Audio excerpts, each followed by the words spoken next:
bombastic side-eye, criminal offensive side-eye.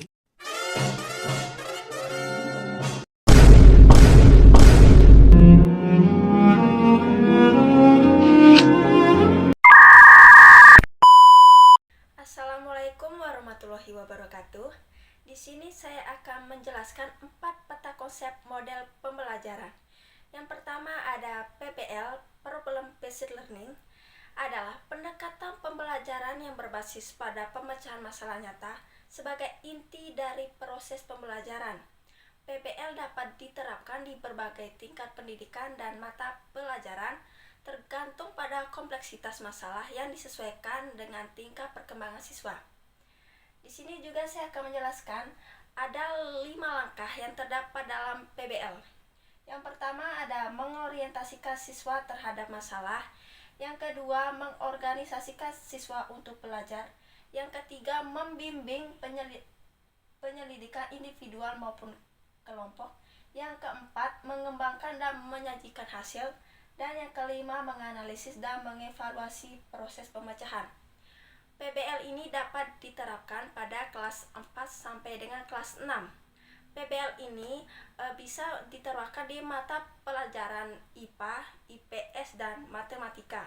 Selanjutnya ada PJBL atau Project Based Learning, adalah pembelajaran berbasis proyek pembelajaran yang mendorong siswa untuk mempelajari suatu konsep atau keterampilan melalui pengerjaan proyek yang relevan dengan dunia nyata. PJBL dapat diterapkan di berbagai jenjang pendidikan dan mata pelajaran, tergantung pada tujuan pembelajaran dan kebutuhan siswa. Di sini ada 5 langkah dalam PJBL. Yang pertama ada pengenalan masalah atau pertanyaan. Yang kedua, mendesain perencanaan proyek. Yang ketiga, penyusunan jadwal proyek. Yang keempat, mengembangkan dan menyajikan hasil. Dan yang kelima, menganalisis dan mengevaluasi proses pemecahan. PJBL ini dapat diterapkan pada siswa kelas 3 sampai dengan kelas 6. Dan PJBL ini dapat diterapkan dalam mata pelajaran IPA, matematika, bahasa Indonesia, dan IPS. Selanjutnya ada Inquiry Learning.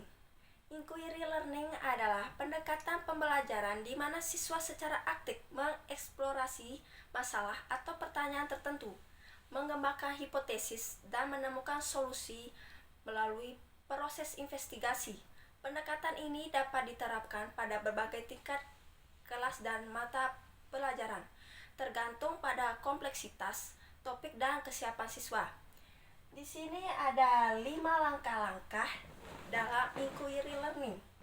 Yang pertama ada questioning, finding, using, recording, dan evaluating. Inquiry Learning ini dapat diterapkan pada siswa kelas 1 sampai dengan kelas 3. Seperti eksplorasi benda-benda di sekitar, misalnya siswa menyelidiki sifat benda ringan atau berat, mengapung atau tenggelam. Kelas tinggi 4 sampai dengan kelas 6, seperti eksperimen sederhana di bidang IPA, misalnya memahami siklus air. Dan yang terakhir ada Discovery Learning. Discovery Learning adalah pendekatan pembelajaran di mana siswa secara aktif menemukan pengetahuan melalui eksplorasi, eksperimen, dan pemecahan masalah daripada hanya menerima informasi secara langsung dari guru. Metode ini dapat diterapkan di berbagai jenjang pendidikan dan mata pelajaran, tergantung pada tingkat perkembangan siswa dan tujuan pembelajaran. Di sini ada 5 langkah Discovery Learning. Yang pertama ada connect, question, investigative, create, share, and reflect. Discovery Learning dapat diterapkan pada siswa kelas 4 sampai dengan kelas 6. Untuk mata pelajarannya seperti sains, matematika, dan IPS. Siswa dapat melakukan eksperimen sederhana seperti mengamati proses fotosintesis dengan tanaman di bawah sinar matahari dan di tempat gelap. Jadi, tadi itulah 4 peta konsep model pembelajaran. Sekian dari saya. Wassalamualaikum warahmatullahi wabarakatuh. Thanks for watching.